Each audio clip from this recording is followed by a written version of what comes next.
Hi, my name is Onyinye Omenugha. I'm an associate at Templars and the founder of LAWSANAID, an initiative providing an enabling platform and access to a better and quality education for law and aspiring law students with disabilities in Africa.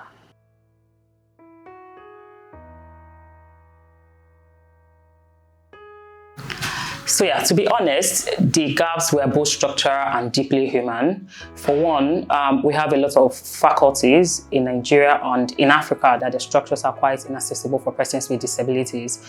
And again, we have the issue of inaccessible study materials, especially for the visually impaired law students in Africa. So I'll tell you a story of whom inspired LAWSANAID. So it was in my 400 level, an encounter with a very brilliant classmate of mine was like visually impaired. He's a lawyer today, very smart guy, just like I said. So he confided in me and told me some of the challenges he was facing as a law student with disability in Nigeria, which, topping the list back then, you have the issue of discrimination, you have the issue of inaccessible study materials, we have a whole lot of them really. So, but first we started with the issue of study materials. How do we gather study materials for the visually impaired ones for a start?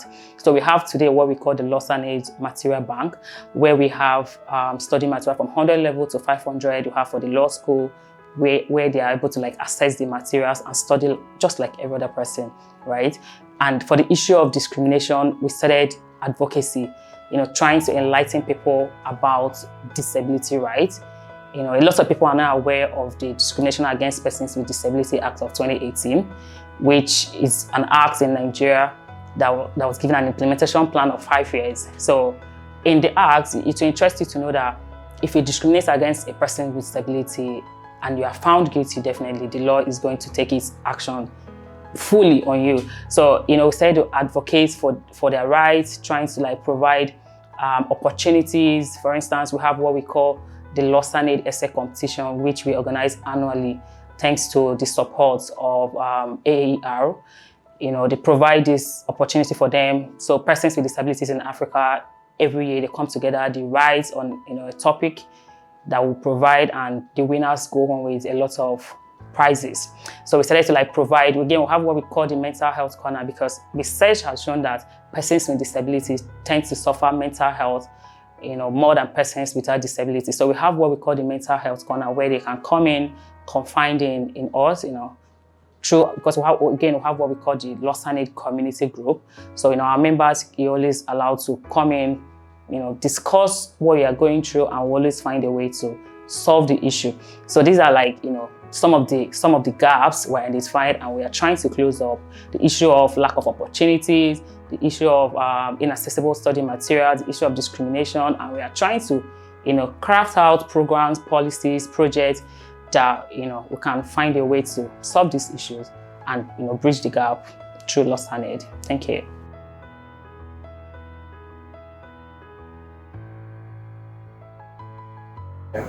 Yeah, so at LAWSANAID, we try to work closely. We have our vision, we have our mission, but all in all, we try to work closely with the UN SDGs.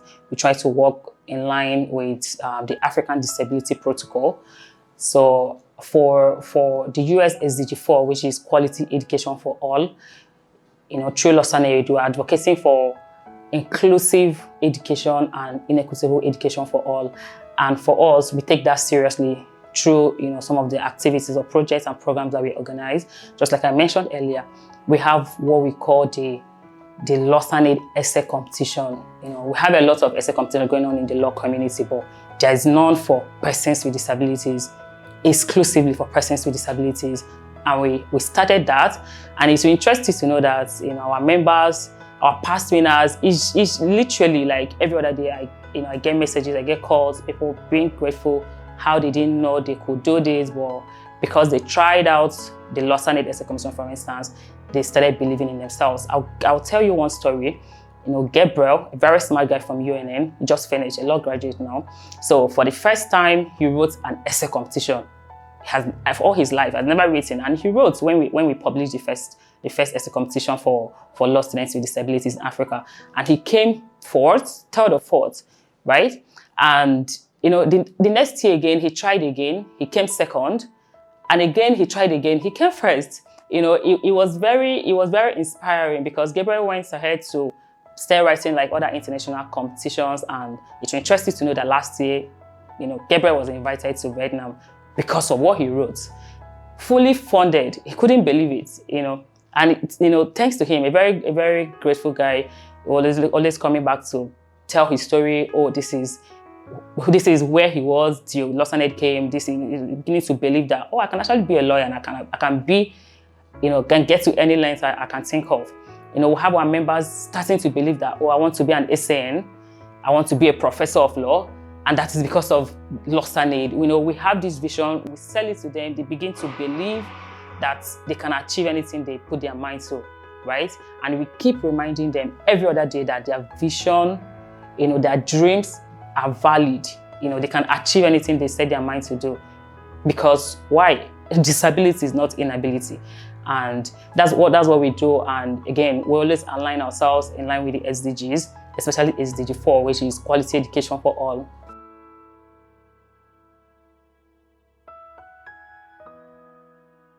Yeah, that's right. Very important question. And so for one, as a lawyer, I understand the power of law. And as a young person, I understand how important again it is for us to have young people in every table possible, because the future belongs to us. When you talk about young people, we must understand that we are not doing them a favor by bringing them on board, right? Because as a social innovator, for instance, I can tell you the power of creativity, the power of innovation, and the power of collaboration. So when I put these things together, I'm able to keep pushing for diversity, for inclusion, and for equity in all spaces, including what we do at LAWSANAID. So for instance, when people talk about, but we're not discriminating, we're not saying you can't do, we're not saying they can't apply, we're not saying, you're trying to preach for equality. And I can tell you for sure there is a difference between equality and equity. So for one, I'll give you an instance. When you talk about equity will come to a room filled with, let's say, like we have 2 people in a room or 3 people in a room. And you come into the room and you ask, A, what do you wear? What size of shoe do you wear? A will say, I wear like a 32. You ask B. B will say, 34. C may say 29. And you go out and you come in again and you give them their sizes. That is equity. Equality is, coming in with the shoes and giving A, B, and C without asking, what sizes do you wear? Or you don't care. I mean, at the end of the day, you have given all of them shoes, but how about the shoes not sizing? Does that not matter? So that's why we are driving for equity. Equality, yeah, very important, but equity, definitely more important, because at the end of the day, you don't want to provide, for instance, you come into the classroom with persons with disabilities there, law students with disabilities, with other of their classmates, and you are teaching, and you're not considering, we have the visually impaired ones who are like probably sitting in front, and they're recording with their recorder because they have to go back to listen again, right? So you're going at the back of the classroom, or you're standing at the back of the classroom trying to teach, not considering that, we have people in front who are trying to record to be able to go back and listen again and study again and, just like every other person, learn.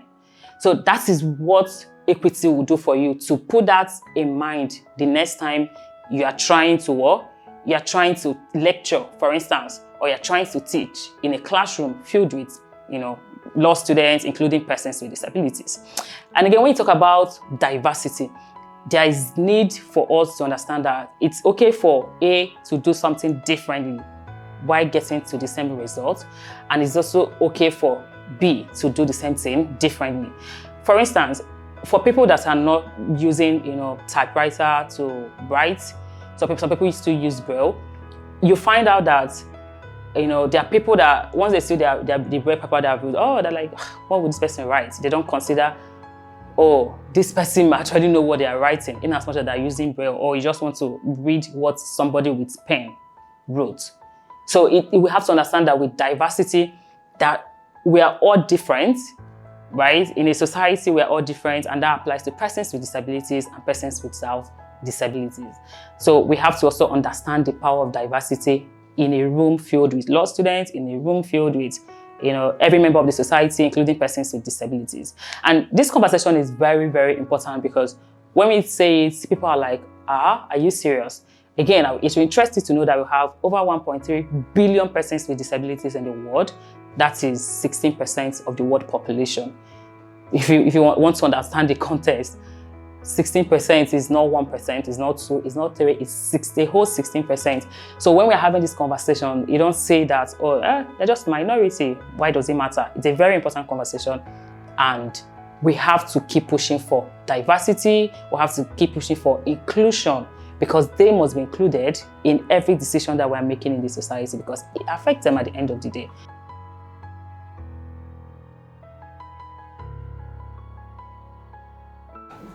Very interesting question, very important and very timely. I'll tell you for one why it's very timely. So just on Saturday, we had what we call the LAWSANAID advocacy drive, the phase 1.